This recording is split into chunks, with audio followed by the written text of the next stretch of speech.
नवंबर 2008 मुंबई आतंकी हमले की ये वो तारीख है जो बीते 16 साल से हर भारतीय के सीने में खंजर सी चुभती है। सबूत और साक्ष्य होने के बावजूद मुंबई आतंकी हमलों के मास्टरमाइंड भारत की पहुंच से दूर थे। कल व्हाइट हाउस में जब पीएम मोदी पहुंचे तो दोस्त डोनाल्ड ट्रंप ने मुंबई हमले के साजिशकर्ता तहव्वुर हुसैन राणा को भारत को सौंपने का ऐलान कर दिया। Today I'm pleased to announce that my administration has approved the extradition of one of the plotters and one of the very evil people of the world, and having to do with the horrific 2008 Mumbai terrorist attack, to face justice in India. So he's going to be going back to India. Modi Trump की 40 minute की साझा press conference का ये वो सबसे खास पल था जिसका इंतजार हर भारतीय 1.5 दशक से कर रहा है। मोदी जब खुद गुजरात के सीएम थे तब उन्होंने तहव्वुर राणा को लेकर तत्कालीन सरकार को सवालों में खड़ा किया था। किस आधार पर 26/11 के मुंबई के आतंकवादी घटना के दोषियों को निर्दोष करार करने की हिम्मत शिकागो कोर्ट करे?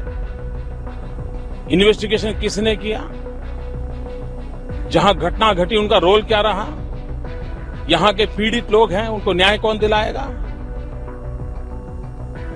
अमेरिका ने पाकिस्तान को खुश करने के लिए ये मिली भगत से कोई पैंतरा रचा है, कोई व्यू बनाया है। देश के प्रधानमंत्री अमेरिका के मित्र माने जाते हैं, उनके बैठते हुए एक तरफा कार्रवाई कैसे हो रही है? मानो मोदी के सीने में भी राणा को लेकर सवाल सालों से सुलग रहा था। 26/11 हमले की चार्जशीट में आतंकी तहव्वुर हुसैन राणा का नाम शामिल है। राणा पाकिस्तानी खुफिया एजेंसी ISI और आतंकी संगठन लश्कर-ए-तैयबा से जुड़ा है। ISI, लश्कर-ए-तैयबा, डेविड हेडली और राणा ने मुंबई हमले की साजिश रची थी। आतंकी तहव्वुर हुसैन राणा का जन्म पाकिस्तान में हुआ था। पाकिस्तानी सेना की मेडिकल कोर में काम कर चुका है। सेना में डॉक्टर की नौकरी छोड़कर राणा ने कनाडा की नागरिकता ली और फिर भारत विरोधी अभियान को अंजाम देने के लिए अमेरिका शिफ्ट हो गया। मुंबई हमले के 1 साल बाद ही साल 2009 में ABP न्यूज संवाददाता मधु भाटिया झा शिकागो में राणा के ठिकाने पर पहुंची थी। पिछले 8 सालों से राणा अपने परिवार के साथ रॉजर्स पार्क इलाके के इसी घर में रहता था। राणा और उसके परिवार की अपने पड़ोसियों से ना के बराबर बातचीत थी और पिछले 8 सालों में एक बार भी ऐसा कोई वाकया नहीं हुआ जिससे उसके पड़ोसियों को उसके आतंकवादी गतिविधियों में शामिल होने की आशंका होती। लेकिन इस इलाके की शांति पिछले महीने तब भंग हुई जब FBI ऑफिशियल्स ने इस घर पर रेड की। अब 16 साल के लंबे इंतजार के बाद मुंबई हमलों के मास्टरमाइंड का हिसाब चुकता करने का वक्त आ गया है। We are working on the logistics of this, his surrender and extradition to India. There are a few final steps to be completed. The two sides are in touch on this particular issue.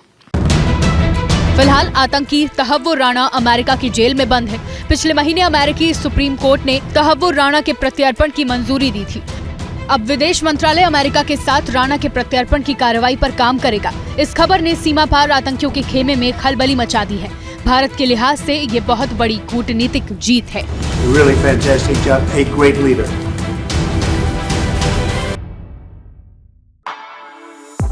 For exclusive and insightful videos, subscribe to our new channel ABP Live Premium.